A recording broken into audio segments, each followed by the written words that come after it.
Bueno, mi nombre es Griselda Manzoli, formo parte de Mesa Afro Córdoba, así que estamos en Córdoba, capital argentina. Les damos la bienvenida a la Feria del Libro. Es la feria número 35 y esta vez es de forma virtual. Tenemos el agrado de contar con dos personas muy importantes como son Liliana de la Quintana y Maribel Arrelucea Barrantes. Bueno, ambas son militantes por la causa afrodescendiente y esta vez la Feria del Libro ha tomado como iniciativa trascender fronteras y acercar culturas. Así que bueno, le doy la bienvenida a Maribel, que va a hablar sobre su obra. Buen día, Maribel. Un gusto saludar. Hola, muchísimas gracias por la invitación. Estoy anonadada realmente que las personas importantes. Realmente uno cuando empieza esta vida, esta apuesta por un camino, no sabemos a dónde nos lleva, ¿verdad? Yo empecé muy jovencita, ingresé a San Marcos en 1988, cuando mi país se desangraba en una violencia terrorista espantosa. Habían pasado algunos años de retomar la democracia después de 12 años de dictadura militar y de reconstruir la ciudadanía, ¿no? Entonces yo empecé así en 1988 en San Marcos, además una universidad tomada por Sendero Luminoso. Tanto es así que el primer día de clase entró gente de Sendero y yo tuve mucho miedo. Pero bueno, fue también parte de mi formación, aprender que el mundo era más allá de mi casa, ¿no? Y de los problemas familiares, sino que también se conectaba con el mundo, lo que pasaba en mi país y también más allá de las fronteras.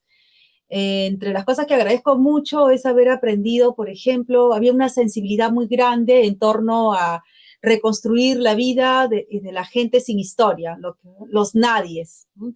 Y dentro de eso, los obreros, los campesinos, mineros, trabajadores mineros, mujeres, ¿no? Y afros, ¿no? Entonces yo muy tempranamente decidí escribir sobre afros. Al principio tuve la resistencia, por ejemplo, de tal vez el profesor más importante de mi vida, mi formación. ¿Qué vas a estudiar ese tema? Ya está, ya se sabe cuántos fueron, se acabó, ¿no?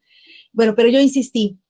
Y luego también, bueno, producto de todo eso, me planteé la tesis de licenciatura y luego la tesis de maestría, ¿no? Para ya finalizando los 90, se incorporó con mucho éxito esto del enfoque de género y yo estaba muy entusiasmada y entonces había leído pues a Christine Hill, que es una pionera en el Perú sobre la esclavitud femenina, cómo las mujeres vivieron la esclavitud y estas estructuras sociales basadas en la esclavitud, ¿no?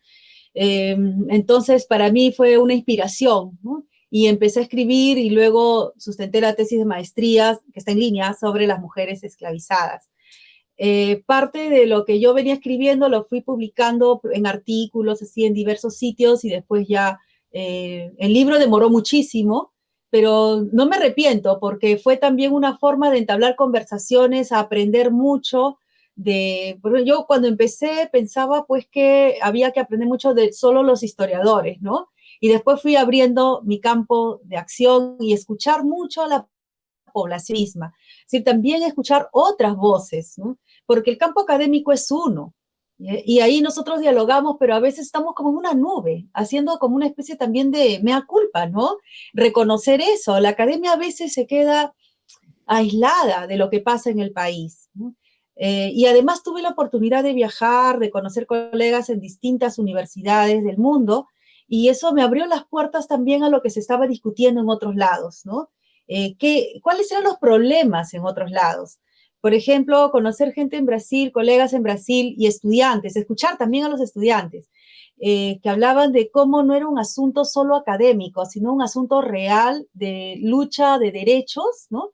También aquí en el Perú pude conectarme con activistas como la gente de CEDET, en el cual desde adentro conocí, ¿no? la problemática de los afrodescendientes urbanos, limeños, muy centrados en Lima, ¿no? Pero además con ellos también de pronto se abrió la visión hacia poblaciones afrodescendientes en medios rurales, ¿no? Y a lo largo de los años ha sido muy importante tener contacto con muchos intelectuales, como por ejemplo yo lo agradezco mucho a Lucho Roca. Gracias a Lucho Roca, que es un especialista en la población afrodescendiente de Saña, al norte del Perú, conocer esta comunidad y sus distintas dinámicas, ¿no? Por ejemplo, yo cuando era estudiante miraba lo afro nada más, pero de pronto saber también que lo afro implica no solamente imposiciones desde arriba, sino también diálogos, prestaciones culturales, intercambios, ¿no? Entonces, Lucho Roca, por ejemplo, yo aprendí mucho con él, ¿no? Primero lo leí, después lo conocí, ¿no? El enfoque de género con Christine Hunefeld, la leí primero ella, después también fue muy importante para mí una historiadora mexicana, que fue la primera que escribió sobre mujeres afrodescendientes en México, y también una chilena que hace poco ha muerto, hace unos días, ha sido muy triste realmente. Todo mi homenaje a ella, a Rosa Soto, porque es una de las primeras que escribió en América Latina sobre las mujeres afrodescendientes, y en Chile, donde mucha gente piensa que no existieron los afrodescendientes, ¿no? Que no hubo esclavitud. Entonces Rosa Soto, pionera en el campo, ¿no? Entonces, uno va avanzando así de a poquitos. Cuando publiqué el libro finalmente en el 2018, mira, te hablo, la tesis de licenciatura es del 2009. Y el libro finalmente, donde yo propongo una visión acerca de la esclavitud, es del 2018, ¿no? Pero no me arrepiento, como digo, porque en el camino fui aprendiendo, escuchando mucho, tomando nota mucho de otras experiencias en otros países, acá adentro también, voces de provincia, dinámicas rurales, ¿no? Las voces desde abajo, desde, por ejemplo, cuál es la problemática de población afrodescendiente campesina rural, ¿no?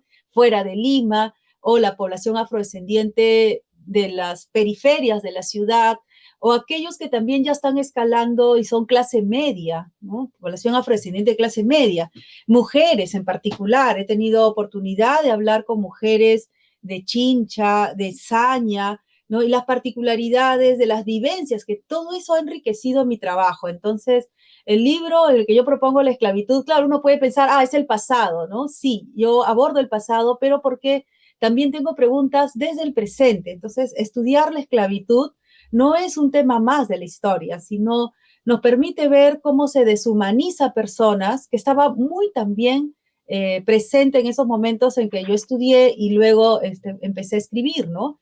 La violencia terrorista en mi país deshumanizó población indígena, quechohablante, pobre, o estudiantes como yo lo fui también, ¿no? Que éramos estudiantes de universidades públicas, considerados pues sin derechos, ¿no? A tal punto que fueron asesinados también algunos estudiantes de manera extrajudicial y luego enterrados por ahí en cualquier hueco, ¿no? Por ejemplo, cuando denunciaron el asesinato de estudiantes de la Cantuta, yo escuché cuando una señora dijo, me mataron a mi hijo. Y de inmediato recordé el haber leído a una mujer del siglo XVIII, una mujer afrodescendiente ya libre, pero que estaba pagando centavo a centavo para liberar a su hijo que todavía era esclavizado en una hacienda, y eran las mismas palabras, exactamente. Me mataron a mi hijo y lo enterraron como un perro, ¿no? Y eran las mismas palabras que estaba empleando una mujer en mis tiempos actuales, en el presente. Entonces, claro, son esas conexiones que uno va haciendo y que a veces son inconscientes, pero que luego van aflorando, ¿no? Cuando uno ya lo va pensando, lo va reflexionando. Y de ahí he tratado de ver esas conexiones intensas entre lo afro, pero también el resto de la sociedad, entendiendo que hay una interconexión, un diálogo, no solamente es una imposición, es también saberes compartidos, ¿no? Hay diálogo, contactos, ¿no? Lo que ahora se llama la interculturalidad, que en los años 80, pues en el Perú no se decía así, simplemente uno buscaba dónde están los contactos, ¿no? Las prestaciones, las circularidades, ¿no? Entonces, el último libro que he publicado con la Municipalidad de Lima, que está en línea, justamente trata de ver los aportes de los afrodescendientes desde el pasado hacia el presente, ¿no? Pero entendiéndolos en estos contextos históricos, en el que, por ejemplo, ¿por qué una mujer afrodescendiente todavía es vinculada a la cocina, a lo doméstico, el cuidado, ¿no?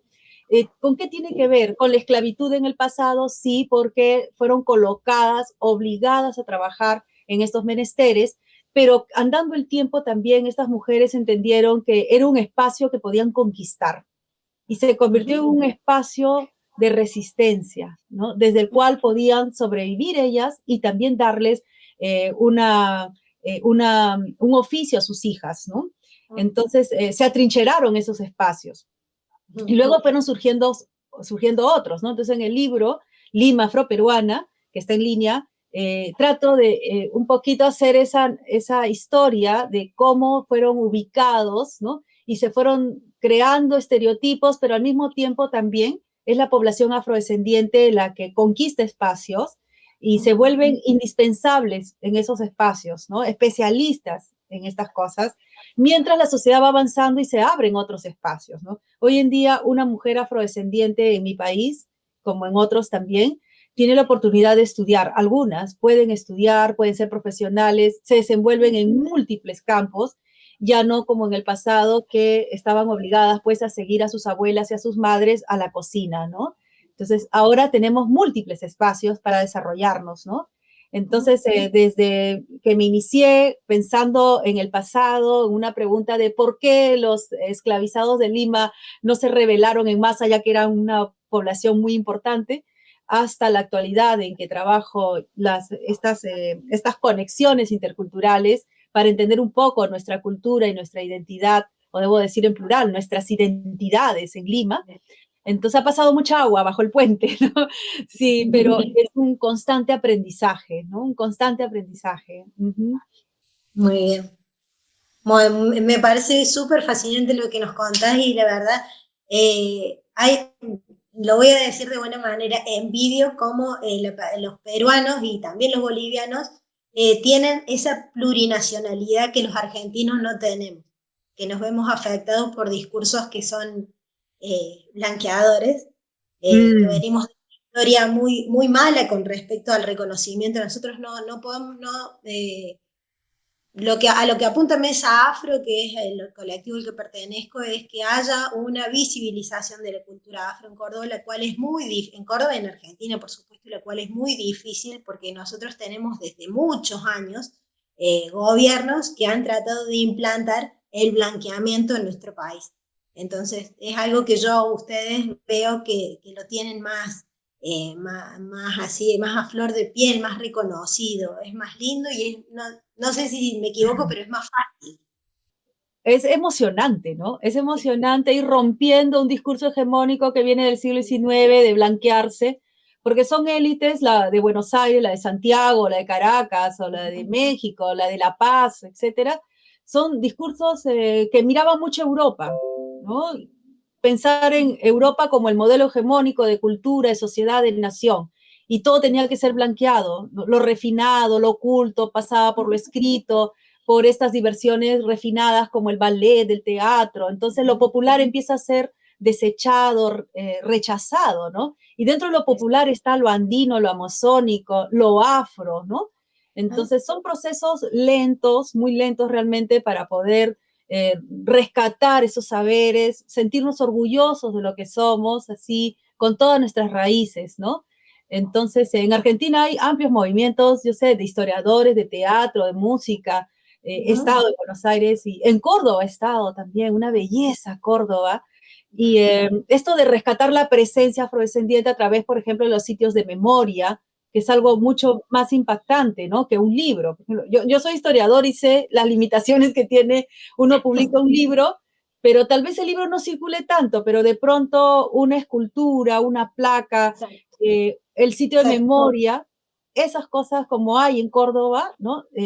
Tienen un mayor alcance, pero también es ir pasando de mirar al sujeto afro como parte del decorado a darle voz, a darle voz, ¿no? Exacto. Y que sea intelectual, generador de cultura. Exacto. Con respecto a esto que vos decís, vos sabés que Mesa Afro tiene en este momento un proyecto que ya ha sido elevado al Consejo Deliberante para que sea aprobado y para que haya en la Plaza San Martín en Córdoba es la plaza principal de Córdoba Capital. Y allí es donde se registró la primera venta de esclavizados. en 1588. Seguramente ha habido anteriores, pero es la primera que está registrada en los libros del archivo de la provincia. La intención de Mesa Afro es poner una placa conmemoratoria para que, aparte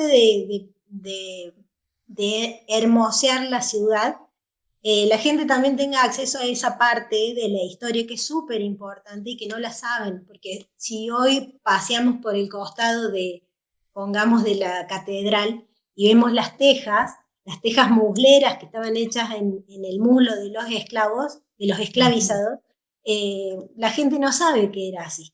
Entonces, también eso que vos decís es muy importante porque no es falta de interés, es falta de políticas públicas que a nosotros nos pongan en ese lugar, en el lugar que nos merecemos, en el lugar que nos debe la historia. Uh-huh. Qué buena frase has dicho, el lugar que nos merecemos en la historia, ¿no? Pero eso no va a venir por un decreto o porque el Estado decida, sino porque es desde abajo que reclamamos y cada vez vamos reclamando más, ¿no? Exacto, exacto. Pero bueno, también necesitamos la ayuda de los gobiernos para que esto sea posible, para poder llegar a los colegios, que es a lo que apuntamos. Hemos llegado en parte, porque ahora, hace poco justo me encontré con una amiga que me comentó que están repartiendo en los colegios material donde habla de la afroancestralidad de Córdoba, y me pareció súper importante. Esto lo logró Mesa Afro en el año 2017, donde a través de la ordenanza 12.735 se efectivizó el Día del Afro Cordobés. Entonces nosotros tenemos un día que celebra la cultura afro-cordobesa, del cual estamos muy orgullosos, pero a través de esa ordenanza también se puede enseñar en los colegios esta cultura tan negada, ¿no? Así que bueno, me parece... invisibilizada, ¿no? Qué importante es esto de una narrativa que podamos leer todos y todas, ¿no?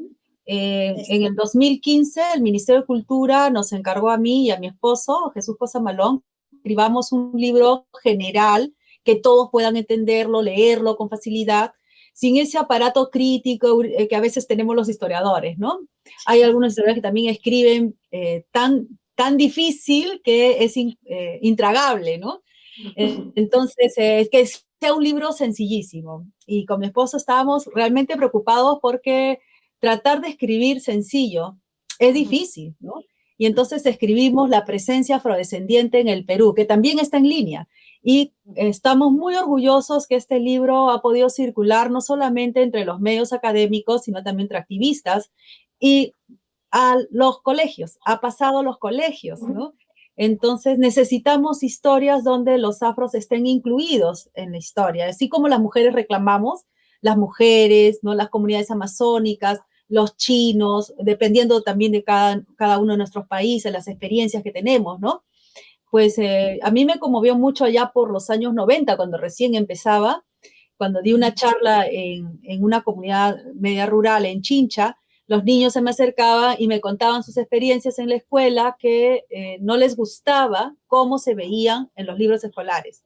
Claro, en los libros escolares aparecía solo el esclavo, la esclava, semidesnudos, golpeados, ¿no? Pobres, y después desaparecían de la historia, entonces no les gustaba eso. Y tenían toda la razón, y eso me permitió también pensar que necesitamos una historia donde incorporemos a todos los sectores. Justamente creo que, Maribel, qué importante que has tocado ese tema de cómo son representados también, ¿no?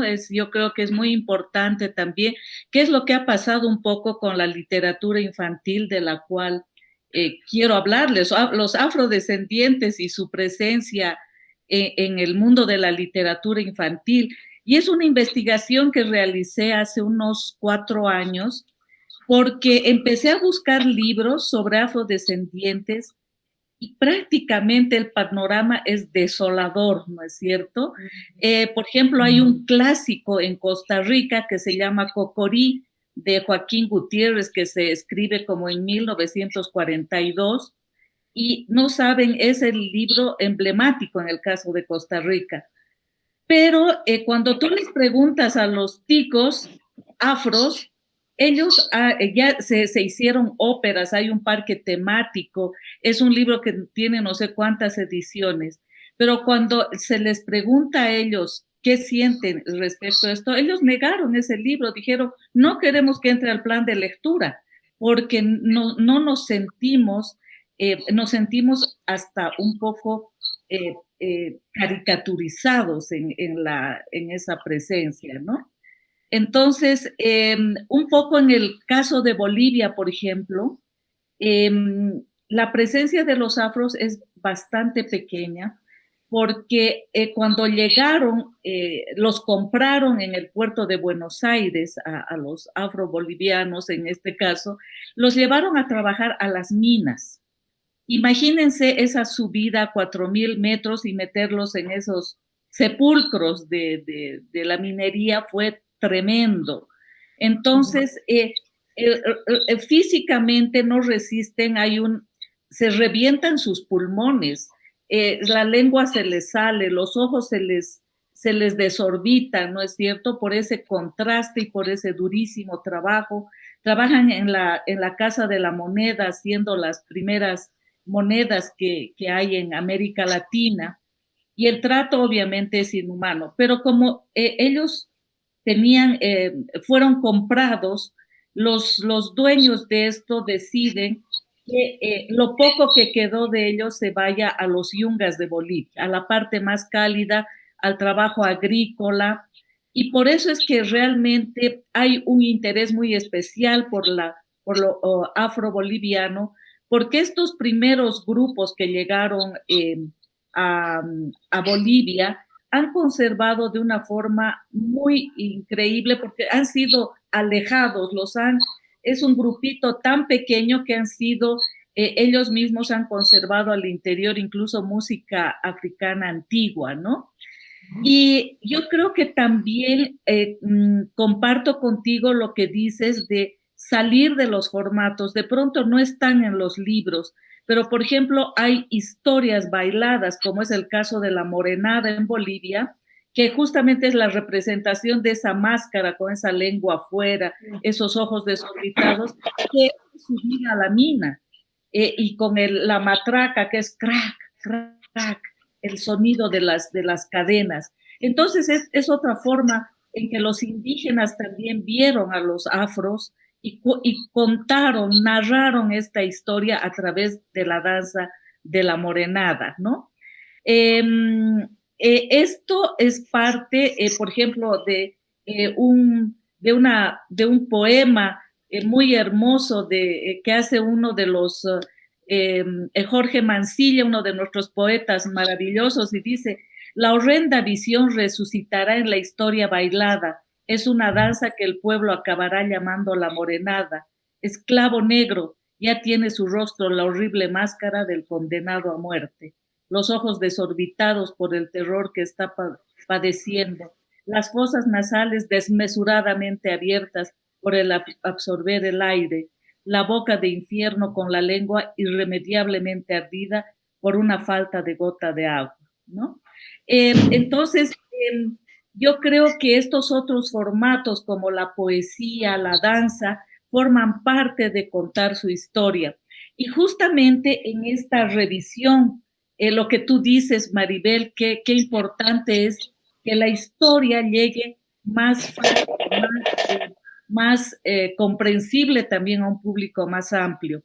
Y en el caso de Bolivia, por ejemplo, 500 años que están presentes, esta tercera raíz que son los afros, y había prácticamente un libro que tenía protagonista afro, que se llama El Sambo Salvito, que es la historia prácticamente de un delincuente, de un niño que ve cómo lo matan a su padre en la hacienda de Yungas, donde trabajaba porque le culpan de que ha robado una caja de hojas de coca. Y este único libro, pues, estigmatiza al pueblo afroboliviano, ¿no? Porque es el delincuente que además se convierte, mata a la gente por robar sus cosas. Es un Robin Hood porque roba, pero reparte las cosas entre los pobres. y esta rebeldía que le nace porque muere el papá de esta forma. Entonces, hago una revisión de América Latina de esto y hay tampoco, por ejemplo, en el Perú, no encuentro un libro de literatura infantil con protagonista afro. Y hay el 35% de la población es afrodescendiente. En el caso del Brasil sí hay bastante literatura, o en el caso de Cuba, que bueno, tiene obras maravillosas. Pero en el caso, como tú dices, de Chile, hay un librito de un anónimo, además, que habla sobre los afros. Y en el caso de la Argentina tenemos a la maravillosa Laura Ávila, que está recuperando a través de la literatura y llegando a los niños de esta forma. Entonces, al ver este panorama, bueno, yo soy escritora de literatura infantil y he trabajado muchísimo con pueblos indígenas y mis libros siempre se refieren a ellos. Hay una colección de mitología indígena de Bolivia sobre las nacionalidades y la diversidad cultural. Entonces decidí sacar el primer librito, que es Soy Afro, ¿no? Que es muy, muy sencillo. Son 8 ilustraciones, pero que nos permiten conocer sus actividades, qué juegan los niños, cuál es la danza más importante, cómo confeccionan sus instrumentos. Pero claro, eso escribo el año 2000. Imagínense, después del Sambo Salvito sale, que es escrita en el 1982, sale Soy Afro el 2000. Y hay este gran vacío sobre el protagonismo afrodescendiente. Y yo creo que justamente es esto. A mí lo que realmente creo que sería como en otros países, caso Colombia, Brasil y Cuba, cómo los propios afros van escribiendo también su historia. Pero bueno, yo mestiza, escribí El color de la sal.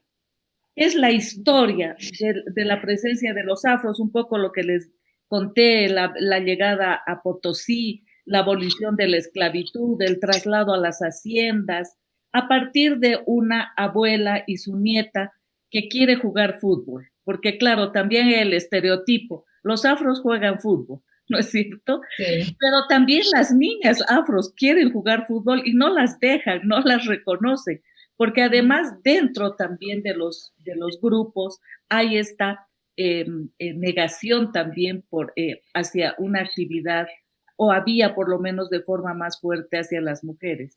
Entonces es una niña que quiere jugar fútbol y es maravillosa, pero no la dejan. Y esta historia realmente a mí me nació porque realmente al ir a visitarlos, porque tengo una amistad estrecha con ellos, descubrí que efectivamente había una niña que le decían la goleadora, porque metió unos goles increíbles. Entonces, decían cómo realmente los seres humanos, aunque hemos vivido historias muy difíciles, como es la esclavitud y todo ello, al interior también se hacen estas diferencias de género, por ejemplo, ¿no? Entonces, esto se va repitiendo también al interior. Encontrar la autonegación también, porque el blanqueamiento no solamente viene de parte de la sociedad, sino también desde el interior. Este maravilloso estudioso Queens Duncan, que es costarricense, hace todo este planteamiento, decir, también nosotros nos autonegamos, ¿no? Por toda la cuestión por supuesto, de discriminación que sufre también el pueblo afrodescendiente. Entonces, creo que esta necesidad de tener materiales para los niños, desde los niños, con los niños, es vital, porque yo creo que aún persiste un racismo muy fuerte en las sociedades latinoamericanas y en el mundo, porque vamos a decir que no es solamente un problema continental, ¿no? Sino mundial, de una población que por el color de la piel tiene este tratamiento. Bueno, la verdad que me quedé con una frase que vos dijiste con respecto al reconocimiento, que no solamente bien, o sea, el reconocimiento por ahí en las familias es doloroso. Por ejemplo, en mi caso, donde yo tengo una abuela negra, o he tenido en algún momento una abuela negra, ha sido doloroso porque mi abuela fue negada por muchas generaciones, es mi bisabuela. Entonces, yo creo que no se hablaba de su negritud por una cuestión de cuidarnos, de no sufrir bullying, el bullying lo iba a sufrir y lo he sufrido de todas formas porque yo tengo los mismos rasgos que mi abuela. Me acompaña su color de piel, me acompañan sus rulos. Hay gente que no tiene ese privilegio, pero hay gente que sí. Entonces, nosotros vivimos en una sociedad donde todo lo negro tiene que ser lo negativo. Y hablo con respecto a también el idioma, donde todavía utilizamos frases como un día negro para la sociedad, trabajo en negro, la lista negra. Entonces creo que es un momento donde nosotros tenemos que deconstruirnos para que esas historias puedan salir a flote, para que se puedan contar, para que nosotros podamos sentarnos en una mesa y hablar si tenemos la posibilidad, yo en mi caso sí lo tuve, de hablar con una tía y que me pueda revelar que en mi familia sí había negritud, sí había una abuela negra, a la cual mi bisabuelo había negado y solamente la presentaba ante la sociedad como una persona de ayuda en la casa, una mucama, como se decía en ese momento. Entonces yo creo que también eso es muy importante. El tema de la oralidad que hablaba Maribel al principio de la charla también es súper importante, para que nosotros podamos crecer como sociedad. Qué duro lo que cuentas, ¿no? El ir descubriendo poco a poco, o sea, que tienes ancestras, están en tu cara, están en tu color de piel, están en tu cabello, pero que se niegan a veces para evitarnos más dolor. Pero al final, como te pasó a ti, te das cuenta que no te evita nada, al contrario, ¿no? Te crea un vacío, ¿no? Sí, durante muchos años, cuando a mí me preguntaban por qué trabajo el tema de esclavitud, pues yo respondía de manera académica, ¿no? Es un tema importante, el presente y el pasado, qué sé yo, ¿no? Pero también fui descubriendo que era para llenar un vacío en mi familia, ¿no? Ya que estamos confesándonos, para mí también ha sido muy doloroso proceso de aprendizaje, autodescubrimiento, porque mi padre, Arrelucea, él entraba y salía de nuestras vidas, peleaba mucho con mi madre, mucha violencia. Entonces mi madre nos llevaba a casa de mi abuelo materno o de mi abuela, ¿no? Cajamarquinos, orgullosos de ser blancos, aunque yo jamás escuché a mi abuelo decir nada contra mi padre, siempre se cuidó de eso, pero había algo en el ambiente, uno lo siente a pesar de tener 3 años, 4 años de edad, ¿no?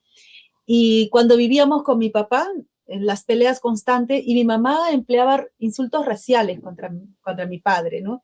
Y cuando se enojaba con alguno de nosotros, y conmigo en particular, me decía, igualita a tu padre, o sea, lo negativo, ¿no? Entonces, la relación con mi padre fue muy dolorosa. Y cuando yo entré a la universidad, y él llegó un día, y le dije, acabo de descubrir, gracias a un antropólogo, me ha dicho, ¿dónde están todos los arreluceas? Los libros parroquiales están en esta parroquia Los Huérfanos, son negros de la Victoria. Y mi papá se molestó mucho. Se molestó, me dijo, ¿para eso estudias historia? Y se fue y dejó de hablarme un tiempo. Y yo seguí hurgando. Ahora, me crié más con mi familia materna, cajamarquinos del norte del Perú, muy orgullosos de ser blancos, barrantes, qué sé yo. Y ahí la historia oral estaba a flor de piel en cada conversación, en cada sobremesa. Mi abuelo nos contaba del bisabuelo, tatarabuelo y hacia atrás, como si fuesen personas de ayer nada más, ¿no? Pero cuando yo hablaba con mi papá y decía, bueno, ¿y tu papá quién fue? ¿Cómo se llamó? Y eso mucho antes de ser historiadora, pero me llamaba la atención que mi padre nunca hablaba nada de su familia, ¿no? Y él a veces contestaba y luego se fastidiaba y me decía, ay, qué tanto preguntas. Pregúntale a mi tío Eduardo que él sabe más. Mi padre era incapaz de retroceder más allá de su propio padre, de sus tíos, y luego más allá, nada, ¿no? Pero quitándole el color de piel. No quería ser identificado como afrodescendiente, ¿no? Y estaba ahí en su color de piel. Y muchísimos años después, alguien me pasó la foto de mi abuelo, porque yo no conocía a mi abuelo paterno, porque él se suicidó mucho antes que yo nazca. Alguien me pasó la foto del abuelo y era negro, con sus hermanos, todos negros, negros, negros, ¿no? Entonces mi primera reacción fue, ¡oh! ¡Son bien negros!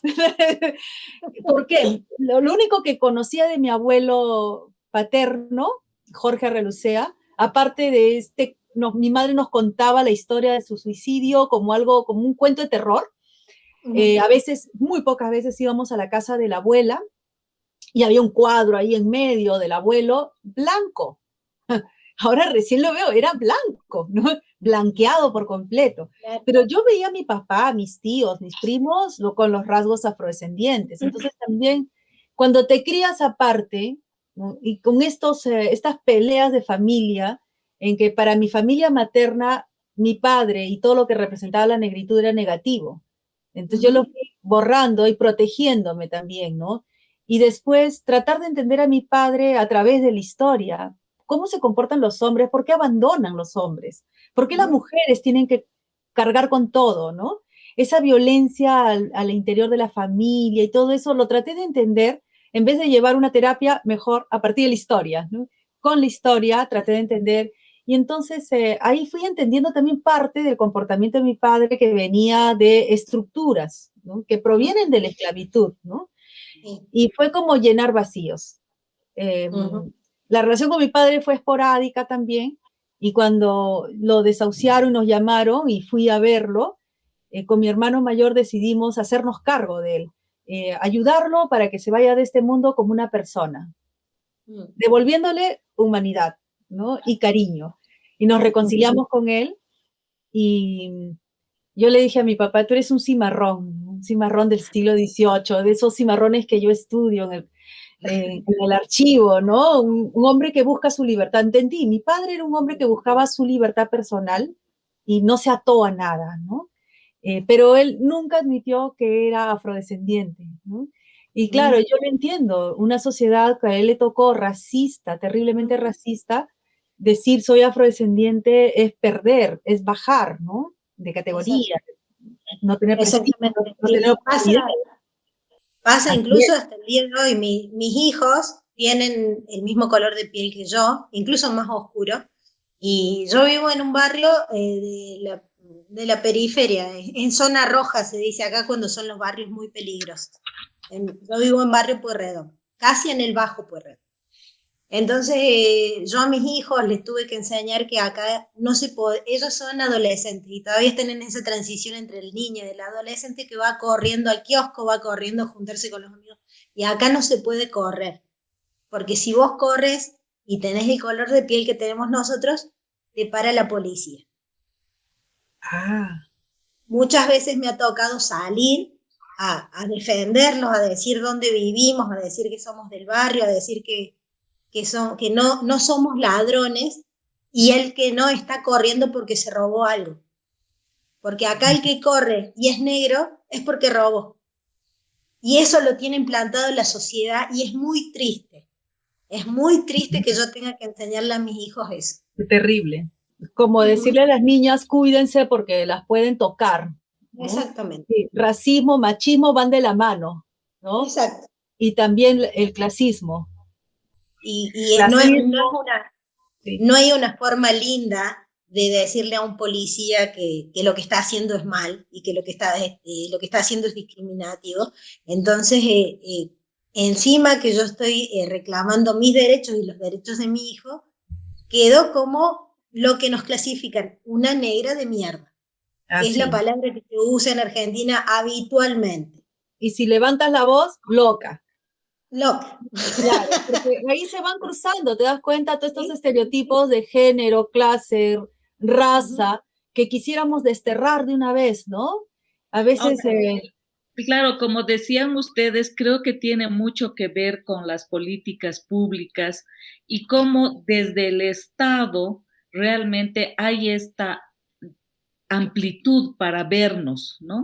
Porque en el caso de Bolivia, imagínense un país con un 65% de población indígena, recién en la nueva constitución de hace 12 años, dice que es un país pluricultural y multilingüe, cuando tenemos 36 maravillosos pueblos indígenas que todo el tiempo han estado hablando su propio idioma y desarrollándose en su propia cultura. Y lo mismo yo creo que más invisibilizados aún los afrodescendientes, porque ni siquiera estaban en los censos. No existía, por ejemplo, en el caso de Bolivia, recién el último censo, por presión de ellos, ha incorporado decir cómo se autoadscriben, ¿no es cierto? Claro. Entonces, claro, tiene que ver mucho. Y lo que me parece terrible, por una parte lo que tú cuentas, Gri, es terrible, pero al mismo tiempo hay una invisibilidad, porque están presentes, los afrodescendientes están presentes y a veces en una cantidad increíble de personas, son el 35, 25%, pero en el arte no están, en la literatura no están, en lo que llamamos el arte culto, ¿no es cierto? Porque en lo que es artesanía, folclore, por supuesto, que no tiene la misma categoría que el arte como lo consideramos, pero por suerte en el caso boliviano ya hay una constitución que visibiliza a los afros y a los indígenas, y eso ya es un avance increíble, es un avance porque, claro, ya el Ministerio de Educación, por ejemplo, tiene la obligatoriedad de mostrar esta diversidad y de sentirse orgulloso, ¿no? O, por ejemplo, lo que dicen ustedes, hay varios ejemplos de afrodescendientes en América Latina que han llegado a presidentes, y ustedes ven las pinturas o las fotografías, son blancos, y en la vida real no eran así, pero es negar a un tronco tan fuerte, tan presente en nuestra vida cotidiana, pero que sigue siendo negado, ¿no? Son todavía sociedades que niegan esta presencia. Si bien a lo indígena que está tan patente no se puede negar, se lo estigmatiza, se lo estereotipa, pero en el caso de los afros se invisibiliza, que es muy duro, ¿no? Se los invisibiliza y se sigue como dando ese trato tan terrible, porque también lo de la esclavitud es profunda, es muy profunda, ¿no? Eso está por generaciones, y ellos dicen, y hasta científicamente está comprobado que en el ADN se lleva una herida, hay una herida todavía porque es una herida de la humanidad. Yo siento que es una historia tan fuerte, que eso perdura por generaciones hasta que realmente se limpie, se lave esta herida. Y la forma de hacerlo es como Maribel, con sus maravillosos estudios, investigaciones, que demuestran los aportes también, o la Mesa Afro que está ahí presente. Un dato, por ejemplo, que a mí me llamó profundamente la atención, es que antes de la independencia, Buenos Aires tenía el 49% de afros. Uno no se imagina Buenos Aires con 49% de una población afro. Y dices, ¿dónde están? Bueno, están en Córdoba, una parte. Los enviaron hasta allí. Pero qué manera de también llevarlos al frente, porque por cada hijo que no iba de los blancos a la guerra de la independencia iban 3 esclavos. Entonces ha sido una forma de eliminación también, ¿no? Exactamente, pero también todos esos esclavos que han sido empleados, digo mal, así, han sido esclavizados en estancias, y porque acá en Córdoba capital, perdón, la mayor cantidad de población afrodescendiente está en las sierras, cerca de las estancias. Entonces, cuando esos esclavizados han sido liberados, esos esclavizados no volvieron a África, porque no tenían los medios y los recursos, entonces han quedado ahí. Y es muy fácil, o sea, tejer una historia, o sea, cualquiera se puede dar cuenta que todas esas personas han tenido descendencia, que nosotros no nos fuimos, que estamos acá y ahora. Entonces, claro. Y hay libros bien bonitos que reconstruyen esa presencia afrodescendiente en países que supuestamente son blancos, como Chile o Argentina, ¿no? que sus élites han tratado de construirse desde la blanquitud, ¿no? Son dos países muy claramente, o sea, se nota claramente eso, ¿no? Estoy recordando, hay un libro que las 2 veces que he estado en Buenos Aires, en Argentina, lo he buscado, se llama Buenos Aires Negra, de un arqueólogo, ¿no? Un libro precioso, ¿no? Y luego he conocido historiadoras también, tú decías, Liliana, cómo los héroes aparecen ahí y son blanqueados, ¿no? Bolívar, o por ejemplo Monteagudo, ¿no? Que ahora en los últimos años está apareciendo un nuevo rostro de Monteagudo. Acá en el Perú también se está haciendo estos esfuerzos para retornar a cómo fueron en realidad, ¿no? Hay un pintor que es el llamado pintor de los libertadores, que hace los retratos de Bolívar, de diferentes héroes estos de la independencia, y él no tiene un retrato. Y hizo retratos en Lima, en parte del Perú, en Chile, en Argentina incluso. Hizo el retrato de medio mundo, pero él no tiene un retrato, ¿no? En Santiago lo recuerdan con una plaza que se llama El Mulato, Gil de Castro, ¿no? En Lima no hay una plaza que lleve su nombre, ¿no? En Buenos Aires tampoco, pero en los museos están sus pinturas, ¿no? Entonces también es cómo los representan, en qué momento se coloca como sujeto, ¿no? Por ejemplo, en la literatura, el cine, la televisión, la narrativa literaria, etcétera, cómo se representa al afro. Pero luego también hay el esfuerzo de colocarlo como sujeto de la historia, ¿no? Y que hable por sí mismo, ¿cierto? Que hable por sí mismo, ¿no? Entonces, claro, todo esto va cambiando porque no es lo mismo, pues, para un afro vivir en el siglo XIX con estructuras mucho más racistas que las actuales, sin oportunidades más allá de lo doméstico, el trabajo rural, sin especialización, etcétera, que ahora tenemos más oportunidades, pero no significa que es el paraíso, ¿no? Porque tenemos que seguir batallando. Y si bien de los 80 en adelante se han abierto oportunidades multiculturales, interculturales, que por ejemplo, Brasil, ¿no? Bolivia, que empezaron esta tendencia en América Latina. En el Perú, por ejemplo, miramos mucho Brasil y Bolivia, ¿no? Que se declararon países pluriétnicos, multiculturales, y que empezaron a dar las primeras medidas políticas para valorar, ¿no? Los distintos grupos étnicos que tenemos, incluyendo los censos. En el Perú tuvimos un censo, Liliana, del 2017, en la que por primera vez en toda nuestra historia se nos preguntó, ya no se nos señaló, sino nos preguntaron a todos cómo te sientes, por tus ancestros y tus costumbres, cómo te sientes, ¿no? Mirábamos el caso de Brasil, cómo se dio estas experiencias de incluir una pregunta de autoevaluación étnica, ¿no? Veíamos también los pros, los contras, pero ha sido interesante porque saben que ha revelado, por un lado, que para mucha gente todavía está vigente la noción de raza. Nos guste o no, está vigente, ¿no? Y por otro lado, los esfuerzos que se están haciendo también para valorar a las personas más allá del aspecto físico. Pero también aquí hay como doble juego, ¿no? Por un lado, no queremos, ¿no? Ya el concepto raza que está basado en lo físico y que crea más bien limitaciones en la ciudadanía, en las representaciones, etcétera.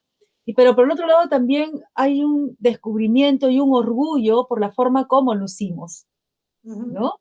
Entonces, exactamente. Claro, así que son procesos complejos. Sí. Yo siempre pienso eso, ¿no? Que a pesar de un dolor tan grande, de una herida tan grande que es la esclavitud o las propias historias personales, familiares, tienen los cantos y las danzas más maravillosas y más alegres, ¿no? Mi protagonista de El color de la saya está, la bisabuela, la tatarabuela está en el barco que está viniendo en el barco de esclavizados, pero está con el pie tocando y recordando su música y levantando el ánimo a los que le acompañaban. Entonces, también a mí me parece algo tan impresionante porque ese momento de la alegría, el momento de la música, porque esa es su forma de expresar, y a pesar de tanto dolor, tienen una música tan maravillosa, ¿no? Entonces, y que esa es su forma de contar la historia también, porque, por ejemplo, en el caso de la saya, que es el baile más característico de los afrobolivianos, cada año ellos van estrenando la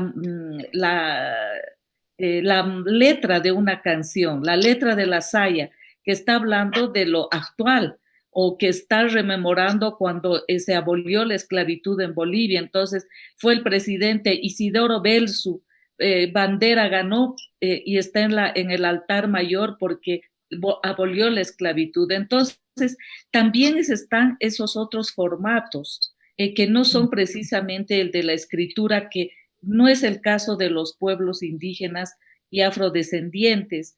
Ellos bailan, ellos cantan, ellos pintan, ellos hacen textiles, ¿no es cierto? Que son los otros formatos donde está su historia, donde están plasmando su vida cotidiana y todo eso. Entonces, creo que también nuestras sociedades le han dado un peso increíble a lo escrito, al libro. Y creo que estos otros formatos, que siempre se los ha visto eso, como el folclore, como el arte popular, ¿no es cierto? No están considerados como los formatos y plataformas donde está escrita la historia de otra manera, ¿no? Y en eso creo que es muy hermoso recuperar estas historias bailadas y cantadas, ¿no? Ya son otros formatos de memorias históricas, claro, pero que si lo seguimos mirando desde las élites, ¿no? Que necesitamos formatos como el libro de historia, ¿no? Entonces seguimos perdiendo, pues, ¿no? Tenemos que ampliar estas variedades que tenemos de reproducir memorias, ¿no? Y memorias desde la misma población también, ¿no? No estos intermediarios. Yo soy historiadora, pero entiendo también que a veces los historiadores, como los antropólogos, los sociólogos, miran con un lente a la población y la interpretan, ¿no? Pero también es vernos desde desde el propio interior como grupo, ¿no? Bueno, nosotros que como Mesa Afro también tenemos un campo de estudio que es,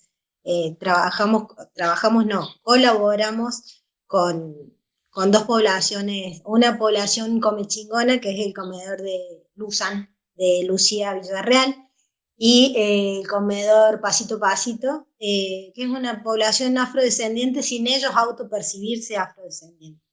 Están acá en mi barrio, pero bueno, nos parece importantísimo poderlos ayudar para poder también visibilizar y el tema de la educación también es muy importante para autopercibirse, para poder sentarse y decir, bueno, voy atando cabos como yo los até en algún momento para poder recrear mi historia personal y decir, sí, ¿cómo no voy a ser afrodescendiente? Si en Córdoba había un 60%, en la época colonial había un 60% de población negra. Eh, Recién cuando hablabas, Maribel, de tu historia familiar, yo también en las mesas los domingos nos sentábamos a hablar y mi papá y mi tía hablaban mucho de mi abuelo, de mi bisabuelo que había venido de Italia y había logrado surgir porque vino muy pobre de Italia. Y bueno, ellos siempre se vanagloriaban en su apellido italiano. Y yo me miraba al espejo y yo siempre me sentí una mujer negra desde chica. No solamente yo, sino todo mi entorno me lo hizo sentir. A veces bien y a veces mal. Así que yo creo que poder acceder a este tipo de información a mí me hizo armar el rompecabezas de mi identidad. Fue como encontrar la pieza que me faltaba para poder decir, bueno, yo soy afrodescendiente, yo soy esto. Una historia muy linda que se la pude transmitir a mis hijos y seguramente a mi nieta, se la contaré en algún momento. Y creo que muchas personas en Córdoba, en Argentina y en el mundo, en América sobre todo, tienen estas historias ocultas. Y creo que la oralidad es muy importante para poderlas dar a conocer, ¿no? Bueno. Y también yo creo que va a ser tan importante para este redescubrimiento, este camino, para desandar este camino, el poder encontrar figuras tan importantes en la independencia, en nuestra propia historia, ¿no? Yo creo que el poder sacar estas historias de aportes de los afrodescendientes es muy importante y al mismo tiempo darle el valor a la madre África, porque o sea, la esclavitud empezó porque querían conocer la agricultura. Y ahí empezó, querían sacar ese conocimiento de minería y agricultura. Entonces, dar también ese otro valor en la historia de cómo estas culturas en el África tenían un nivel altísimo, ¿no es cierto? Creo que es toda una generación de estas propuestas, tanto locales, regionales, continentales, para revalorizar lo afro, porque también ha dado tremendos aportes a la humanidad. Sí, yo coincido contigo y recuerdo en Brasil me llamó la atención que el Estado había implementado capacitaciones a maestros para que enseñen el curso de Historia del África en la escuela. Entonces, conocí una maestra maravillosa que implementaba metodologías, una didáctica específica, porque la gran mayoría piensa que el África no tiene cultura, ¿no? Entonces, ¿cómo reconstruir esa historia? ¿Qué es lo que nos falta también en América Latina, ¿no? Reconstruir nuestra historia desde África y no desde la esclavitud, sino desde África y su propia dinámica cultural, ¿no? Que son hacedores de cultura, ¿no? Y otra cosa más, me parece que cuando vamos descubriendo nuestras identidades, no centrarlas en una sola, sino ver también que la identidad se va construyendo en contactos interétnicos, ¿no? Interculturales. Por ejemplo, en mi caso, muy orgullosa de ser afro y también de ser china, aunque no lo parezca, pero soy china por una bisabuela, ¿no? Y el resto de mis ancestros. Todos tienen un lugarcito en mi corazón, ¿no? Pero también construir nuestra sociedad así, ¿no? La interculturalidad donde uno no sea más importante que el otro.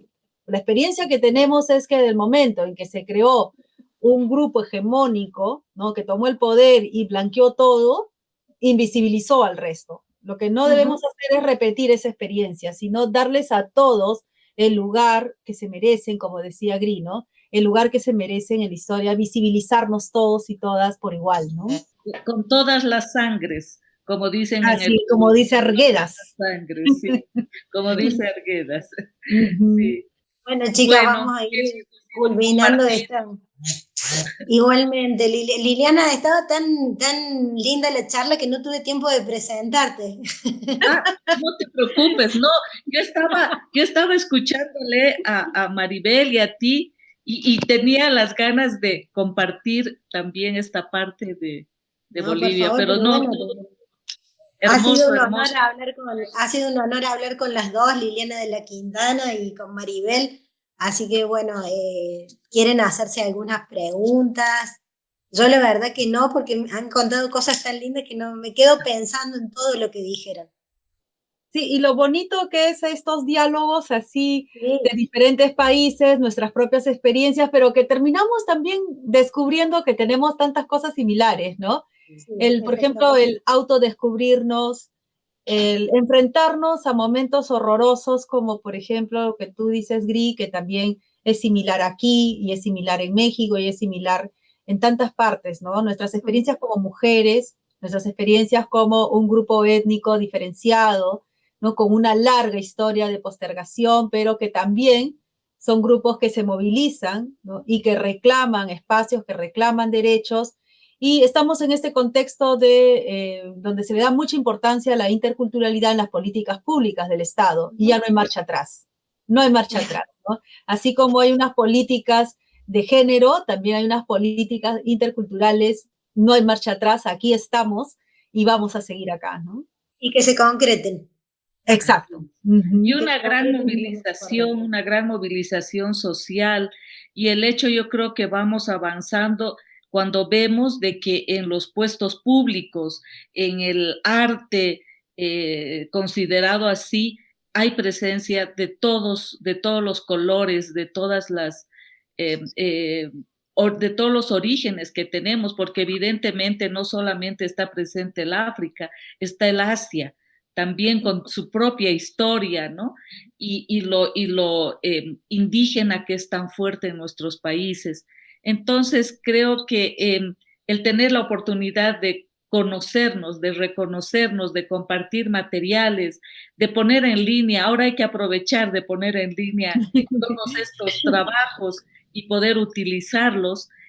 Yo subiré mi libro para justamente ver esta historia para los niños, ¿no? Cómo traducir toda una historia para que se pueda contar de la forma más, yo creo, amorosa. Creo que el amor siempre y la amistad van a ser las salvavidas de la humanidad. Entonces, contar con amor estas historias pese al dolor y bailar y cantar. Siempre, bailar siempre.